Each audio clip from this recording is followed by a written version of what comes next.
This is the little town of Shoshone. It's just a speck of a place in the middle of nowhere, Wyoming. And the emphasis is on middle and nowhere, even for Wyoming standards.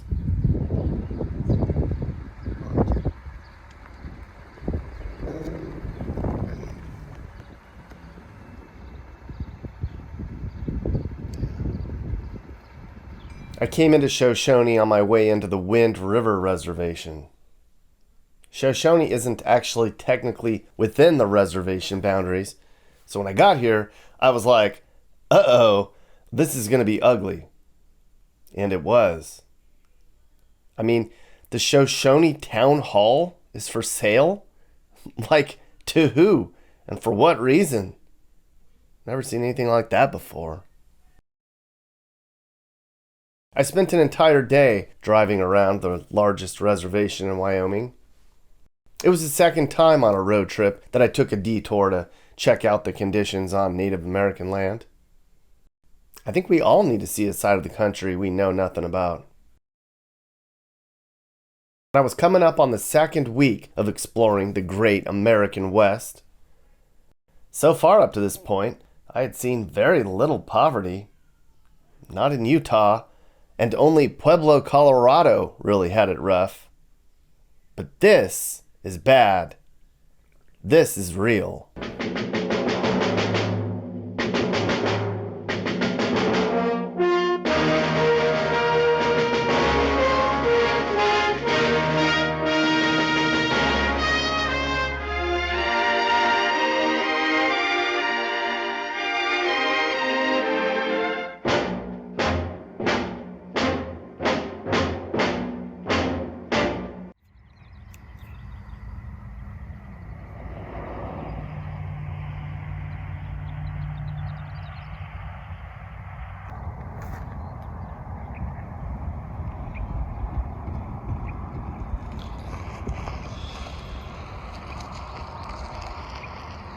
It's early morning on the Wind River Reservation. I'm just down the road from the Wind River Casino in Riverton, Wyoming. Doesn't look like much, but for this part of Wyoming, it's a metropolis. I can't stress this enough. For hours in every direction, it's prairie and desert. This isn't very desirable land, and it's not suitable for much. And that's why we're here. Because they wouldn't give the Indians good land. Why would they do that?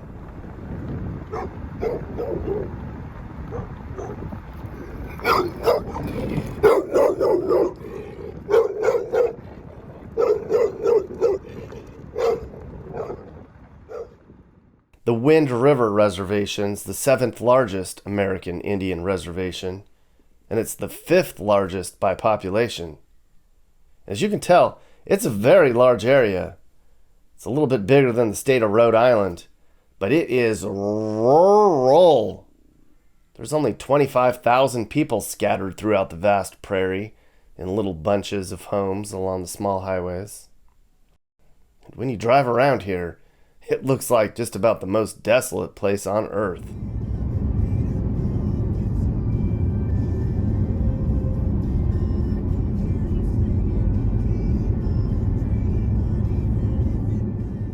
The reservation was formed in 1868. The U.S. government confiscated land from the Arapaho tribe because they found gold on it. So they had to kick them out, and they needed a place to stick them. So they stuck the Arapaho tribe and the Shoshone tribe in an area way out in the middle of Wyoming. And that wasn't very nice, because the two tribes were enemies. But we didn't care, we just did it anyways. You can imagine how that went.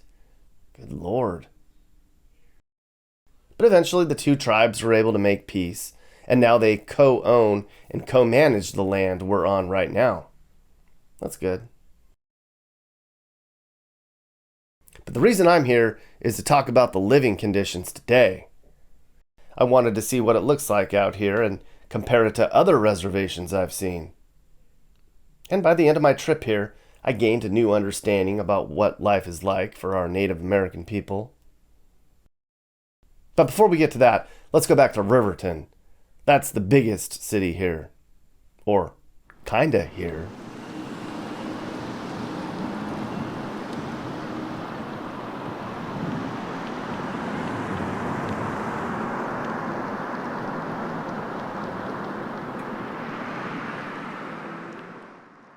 This is what downtown Riverton looks like.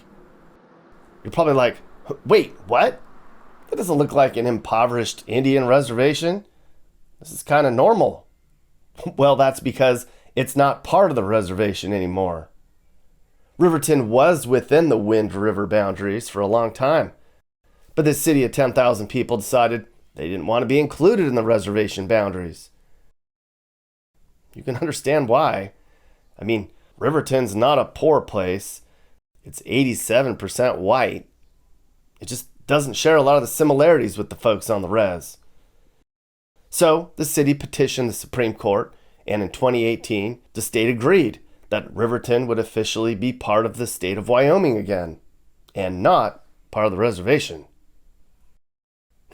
The tribe didn't like that very much, but the people in Riverton sure did. I mean, your property values sure do go up, and your laws certainly are a lot more modern. The only part of Riverton that remained on Indian land is the casino. There's only 3 casinos in the entire state, and they're all within this reservation. And they're a big source of income.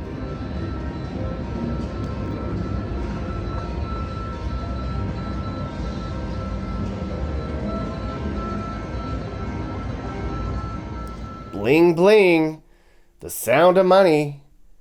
Not for me though, I never win. The Wind River Casino's a pretty good size for a rural reservation. I've seen some really small run-down casinos on Native American lands. But this isn't that. It's modern and pretty nice actually. Almost everyone that works here is from the tribe.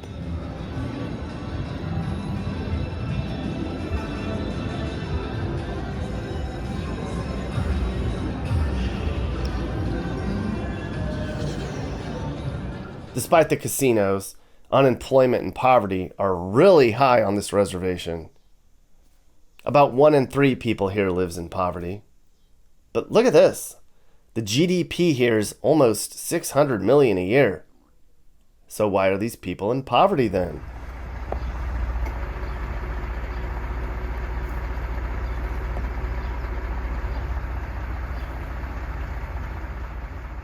I drove around the reservation and I visited most of the communities here.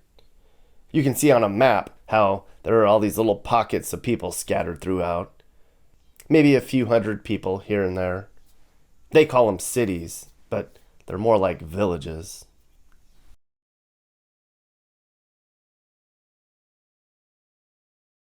First place I came to when I left Riverton was a little place called Arapahoe. There's 1,700 people here. It's 80% Native American, and half the population lives in poverty. You can see how they live out here. Most of the houses are really simple. Some are run down and fallen apart. A lot of the homes are along dusty roads, surrounded by prairie or farmland. The tribe has managed to reintroduce a lot of the big game that was killed off in the 1800s. Bison, moose, elk, deer, antelope, and sheep. So that's progress. The tribes earn most of their money through ranching, farming, and tourism. A lot of the roads through the res lead into Yellowstone National Park, so a lot of people pass through here on a daily basis, and a lot of them stop and spend money.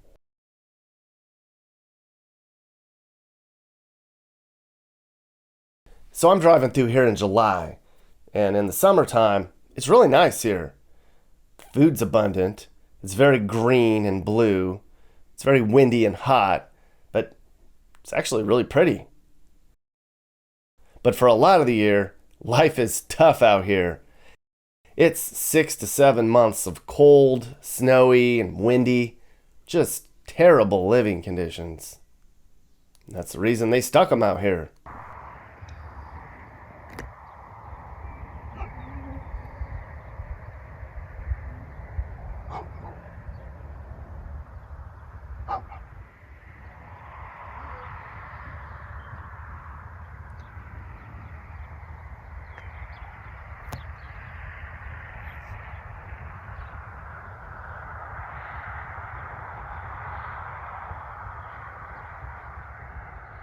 "80% of the tribal members in this part of the reservation are unemployed. I think everyone gets some assistance from the tribal government: money, food, housing. But the poverty here is so high because there just aren't any opportunities for these people. I mean, look around. And the schools are not very good, as you might guess. Half of the kids here get through high school. And then the ones that get out of here and make a better life are called apples by their peers. You know, red on the outside, white on the inside. They think they're all sellouts because they want more in life."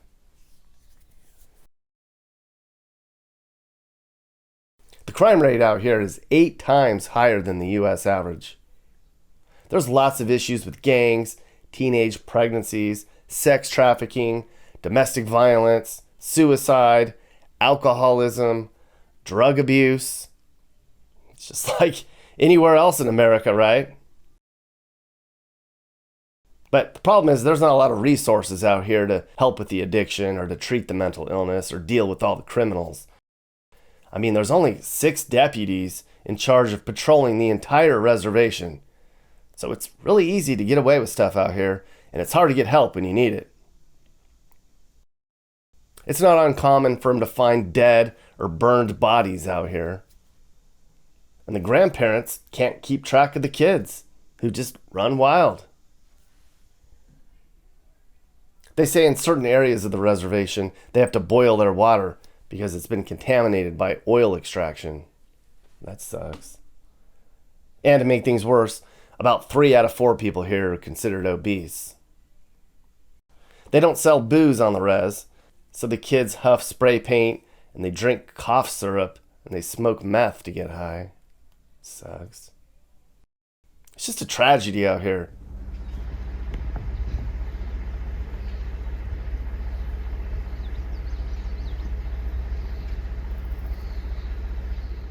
So back when he was president, Obama tried to stop the crime wave on a bunch of our reservations.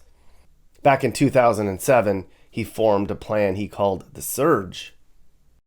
They sent in national park agents and federal agents to try to get things under control on the reservations. In 3 out of the 4 reservations Obama tried to fix, crime went down by 75%. But here in Wind River, crime went up by 7%. Just couldn't figure it out. Because of the crime and the poverty and the poor health choices, tribal members here only live to be about 49 years old. That's worse than even the worst African nations. What is happening here? Why do we send all this money overseas when we have so many people suffering in our own country?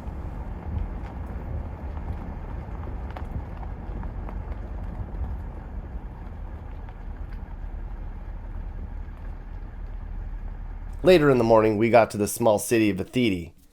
There's 1,600 people here. It's about the same size as Arapahoe down the road.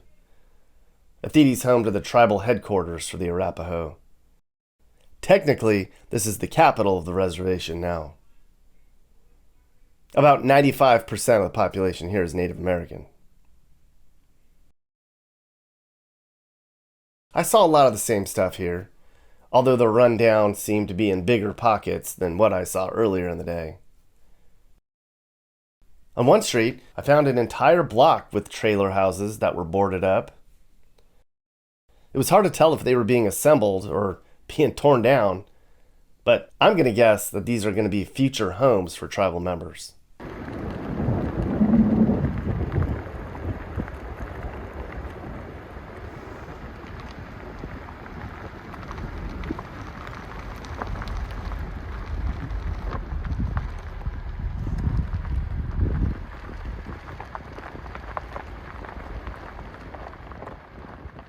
If you've watched other videos I did on reservations, you might remember the tragedy I saw in South Dakota on the Rosebud Reservation. There was so much drug abuse there that people were just burning down their own houses while making meth. And they already have a housing shortage there, so any house taken out of the inventory means more people have to squish into tiny trailers in town with friends and family. It's terrible up there. Most of the areas I saw on this reservation are similar, but not as vastly run down as that one. There's scattered trailers and modular homes all over. There's not a lot of information on the tribal website about housing assistance, though. I found their web page, and it still has web copy filler from when it was set up years ago. Nobody's ever updated the page.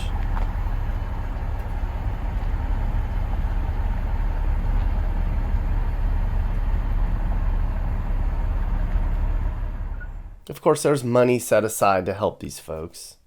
In 1998, Congress passed the Native American Housing Assistance Act, which provides $650 million a year for Native housing. But it's just slow going. You know how hard it is to build new housing. So in the meantime, they just piece together what they can and patch up whatever housing stock they have. Just try to make a go of it. Do the best they can. And by the way, there's no way to know how much it would cost to buy a home here, since there's no public data on the reservation. Not that you'd be trying to move here or anything.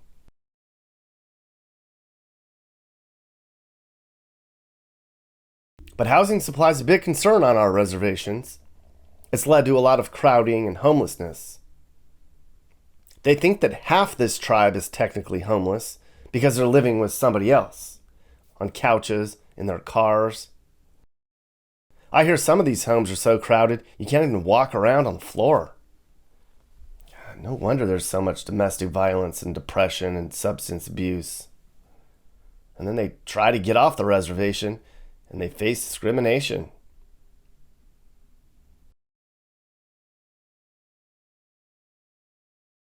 And on the edge of Athiti, I passed by another casino way out in the middle of the res. Smallest little casino I've ever seen.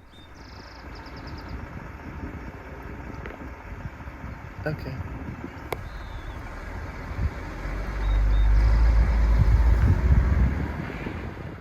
Fort Washakie is the final city here that I visited. It too has about 1,600 people. Kind of odd that the three biggest cities here have almost the exact same number of people in them. Fort Washakie is the headquarters for the Shoshone tribe. It's 92% Native American. It's just about as poor and without opportunity as the other two cities. There really isn't anywhere on this reservation that's thriving.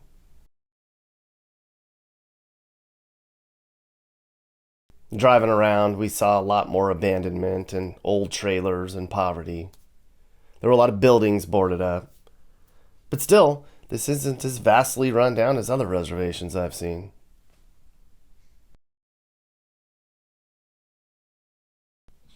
It was here that I saw the most organized housing development.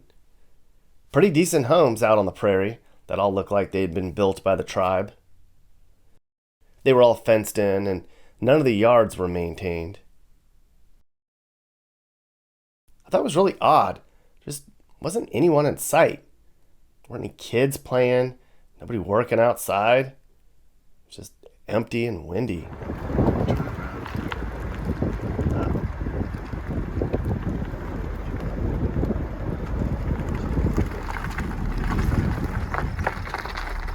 Now, earlier I talked about how massive this reservation is. Much of it's treeless plains. I've always heard people say that Native Americans were forced onto the most uninhabitable land. But driving around the reservation for a day, I was like, this looks a hell of a lot better than some of the crappy places I've been to. I mean, look, they're right up against the mountains. Right there's the base of the Grand Tetons, and Yellowstone National Park's on the other side of that. And there's farms all over, and it's really pretty countryside. And then on the north end of the reservation, it looks like a mini Yellowstone. Look at this. All of this is on the northeast part of the reservation.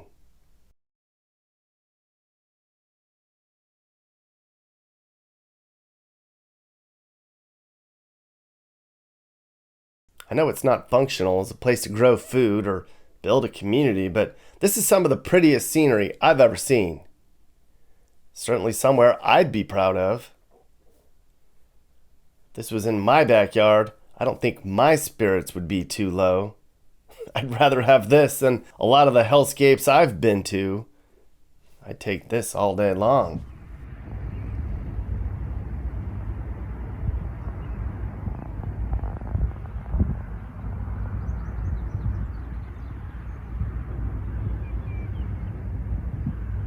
The people who live on the Wind River Reservation say that there are good spirits and bad spirits around every corner, and it seems like the bad spirits come around more often now. But you know what? I didn't think it was that bad. And I think it seems like they kind of like it like this. I mean, all this is way better than living in teepees, right? The history of how these Native Americans were forced here and all the terrible things that happened here in the 1800s cannot be forgotten. But these people are tough and resourceful, a lot more so than a lot of the other shitty areas I've been to. So I kind of wondered if they're content to live like this. Because if they weren't content, I think they'd be able to figure out a new plan. I'd imagine these people would rather live here than our troubled inner cities. I think they'd rather have this than traffic, homeless tents, shootings, smash and grabs, and all the other crap we have going on in America now. They have their own problems out here, but on a much smaller scale. They're just out of the way. As far away as you can get from all the terrible tragedies we're seeing in our country. I think they like it like that. So you're on the Wind River board. You were born on the reservation. You were on the Board of Education. You served office in the state of Wyoming. So I feel like you're the perfect guy to talk to about the Wind River Reservation. So thank you for coming on with me, Scott. Okay. My question is, do people that are on the reservation, is there like a little small part of them that is glad that they don't live in big cities like the rest of us where they got all kinds of problems with, but America's kind of not a happy place in a lot of places, Scott. So, to answer your question, which was, does some of the natives wish that they are glad that they're not living in some big city? And I think the answer is yes, the bulk of them. One of the things that most people don't realize about natives is they're not all that big into wealth. It's not their number one priority. That doesn't mean that any of them like being poor, but to be in the rat race of taking advantage of people, foregoing your family for money, is just not a part of most natives that I know. They're very concerned about their families, their elders. They put a lot of energy into that, and they live a humble life. Certainly not all of them. There are exceptions, but I think that many of them really are proud to be native. Their reintroduction of their language, they've held on to most of their culture and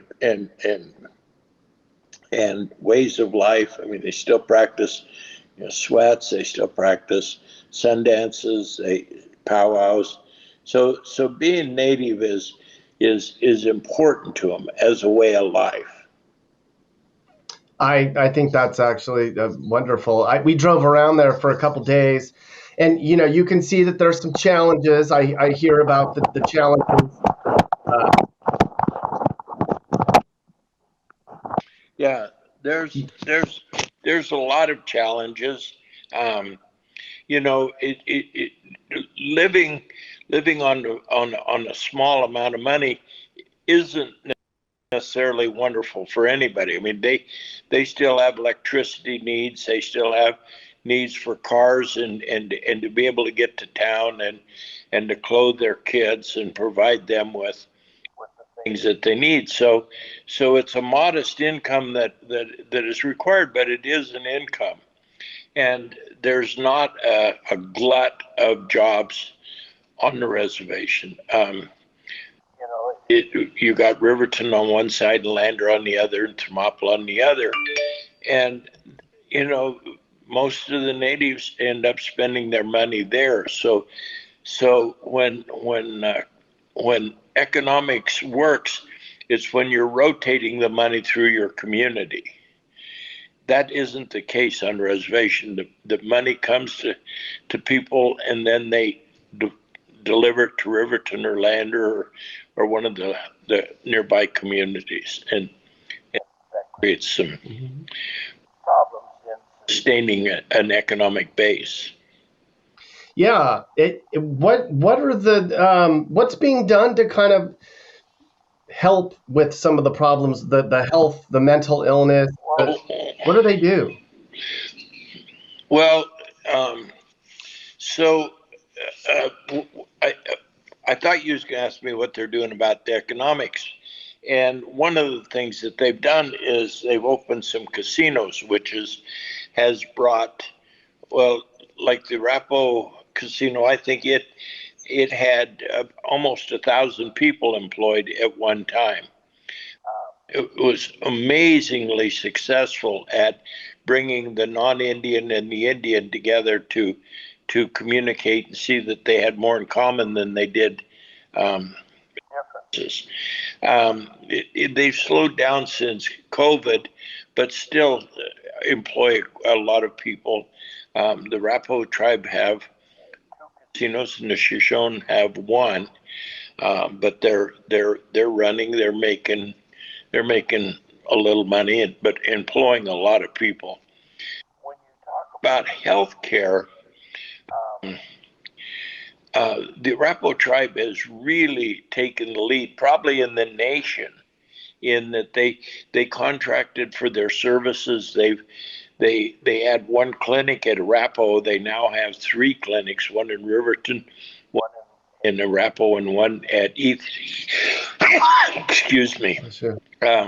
They're opening a dialysis. They brought, both tribes have got very active in their substance abuse problems and are doing some very positive things to deal with substance abuse. So they're addressing them as best they can. Sounds like they're taking care of their people better than we take care of our people in our big cities. Because I mean, people go undiagnosed and left to rot on the streets all over America. Yeah, yeah, that's a sad day when people just are no longer important, and it seems to be the case in many situations. What are the biggest misperceptions that people have of Native I Americans? think there's several. One of them is that every single one of us is a drunk. We may or may not have tendencies in that direction, but there's literally thousands of natives that are not alcoholics or drug users, and they work hard. There's a perception that we're lazy. Well, that's just simply not true. That they're hardworking. They're honest, they're reliable. Are there some that aren't? Absolutely, but no more so than anywhere else. Other perceptions that our language and our culture was kind of voodoo and stuff, and it's a beautiful culture. It was a culture that practiced spiritualness 24 hours a day. It wasn't just a Sunday belief, but every day you offer prayer to who you believe is is in charge, and they did that very well, and they continue to do that very well. So I think that's a misperception. I don't know, there's probably others. What perception, and you won't offend me, believe me, what perception do Native Americans have of non-Native Americans? What's your perception of how we live our lives? Well, they're a lot less judgmental. I think sometimes they think that non-natives are obsessed with money, and that there is no length that they won't go to get money. And it's really more of the corporate world than it is individuals, but certainly a lot of individuals buy into that.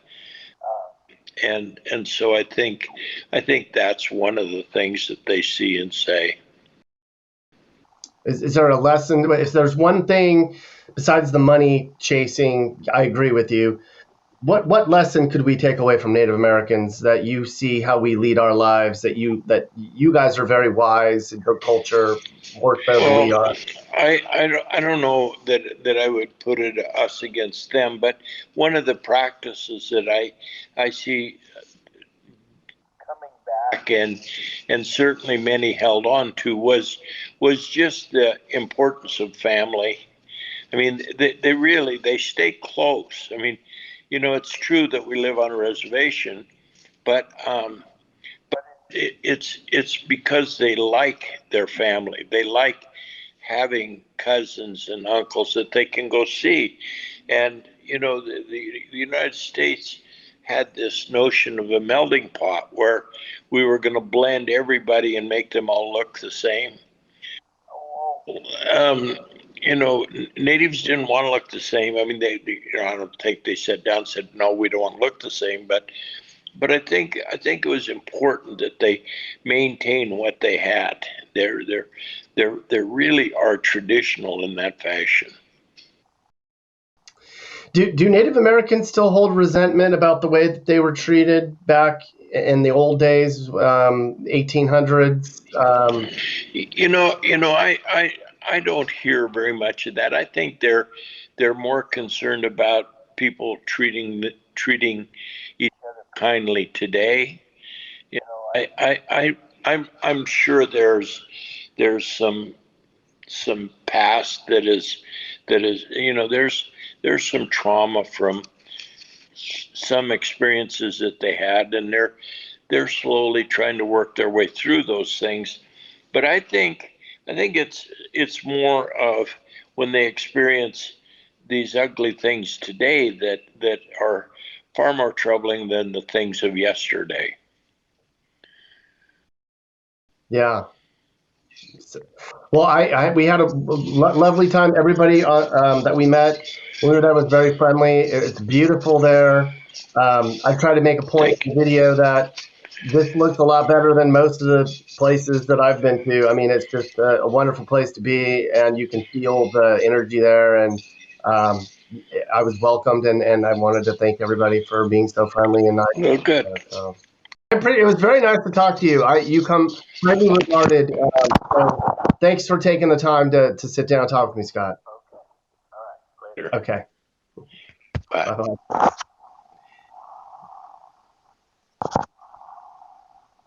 I think Scott dropped his phone. Wonderful guy. Too bad we can't all take lessons from the Native Americans and from folks like Scott, who seem to have it more figured out than we do. That's the lesson I took away from my trip out there. Yep. Are you looking to move and need advice? I do consulting. That's right. I'll sit down and talk about where the next perfect place for you and your family should be. I do it all the time. Together, let's find you a new home that's safe and checks all your boxes. And I can also help you find your new house, too. Email me and I'll work with you on not just helping you figure out where to move, but I can help you find your perfect home, too. That's right. I know awesome, reliable agents all over the country, and I'd love to connect you to somebody who can help you search for that perfect home. Hey guys, if you learned something new about America or what it's like to live in America, great. You should think about subscribing and turning on your notifications. You can also click one of these videos or playlists for more. This is Sage, Nick's manager. This has been a Corner House Entertainment production.